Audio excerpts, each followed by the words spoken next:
നമുക്കിന്നൊരു കഥ കേട്ടാലോ? സ്വാഗതം. Welcome back GT thriller. അപ്പോൾ തുടങ്ങുകയല്ലേ? ഇരുണ്ട ഒരു രാത്രിയിൽ വിജനമായ ഹൈവേയിലൂടെ അലക്സ് തന്റെ പുതിയ കാറിൽ യാത്ര ചെയ്യുകയായിരുന്നു. ത്രില്ലർ എന്ന് അവൻ സ്നേഹത്തോടെ വിളിക്കുന്ന കറുത്ത നിറത്തിലുള്ള അത്യാധുനിക സ്പോർട്സ് കാറായിരുന്നു അത്. പെട്ടെന്ന് പിന്നിൽ നിന്ന് ഒരു വെളിച്ചം അതിവേഗം അടുത്തുവരുന്നത് അവൻ ശ്രദ്ധിച്ചു. ഒരു വലിയ ട്രക്കായിരുന്നു അത്. അസാധാരണമായ വേഗതയിൽ അവനെ മറികടന്നുപോയി. ട്രക്കിന്റെ പിന്നിൽ അവൻ വിചിത്രമായ ഒരു രൂപം കണ്ടു.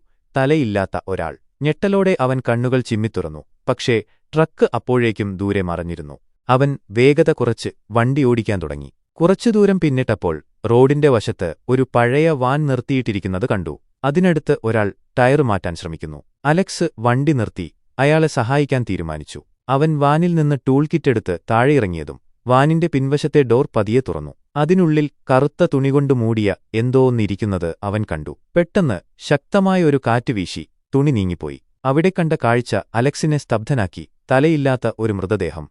ഞെട്ടലോടെ അവൻ പിന്നോട്ടു മാറിയതും ടയർ മാറ്റുകയായിരുന്നയാൾ പതിയെ എഴുന്നേറ്റു. അവന്റെ മുഖം വെളിച്ചത്തിൽ വ്യക്തമായി. തലയില്ലാത്ത ട്രക്ക് ഡ്രൈവർ. അലക്സ് തന്റെ കാറിലേക്ക് ഓടാൻ ശ്രമിച്ചു. പക്ഷേ അയാൾ അതിനോടകം അവനടുത്തെത്തിയിരുന്നു. ഭയത്താൽ അലറിവിളിച്ച് അവൻ ത്രില്ലറിന്റെ ഡോർ വലിച്ചു തുറന്നു. എഞ്ചിൻ സ്റ്റാർട്ട് ചെയ്ത് അവൻ അതിവേഗം മുന്നോട്ടു കുതിച്ചു. പിന്നിൽ നിന്ന് ആ രൂപം അലറുന്നത് അവന് കേൾക്കാമായിരുന്നു. അവൻ കണ്ണടച്ച് വേഗത്തിൽ വണ്ടിയോടിച്ചു. പെട്ടെന്ന് മുന്നിലൊരു വളവ് കണ്ടതും അവൻ ബ്രേക്ക് ചവിട്ടി. കാർ നിയന്ത്രണം വിട്ട് കറങ്ങി റോഡിന്റെ വശത്തുള്ള കൊക്കയിലേക്ക് പതിച്ചു. കാറിനുള്ളിൽ എല്ലാം തകരുന്ന ശബ്ദം. അലക്സിന് ബോധം നഷ്ടപ്പെട്ടു. കുറച്ചു സമയം കഴിഞ്ഞ് അവൻ കണ്ണു തുറന്നു. അവൻ തന്റെ ത്രില്ലറിൽ തലകീഴായി കിടക്കുകയാണ്.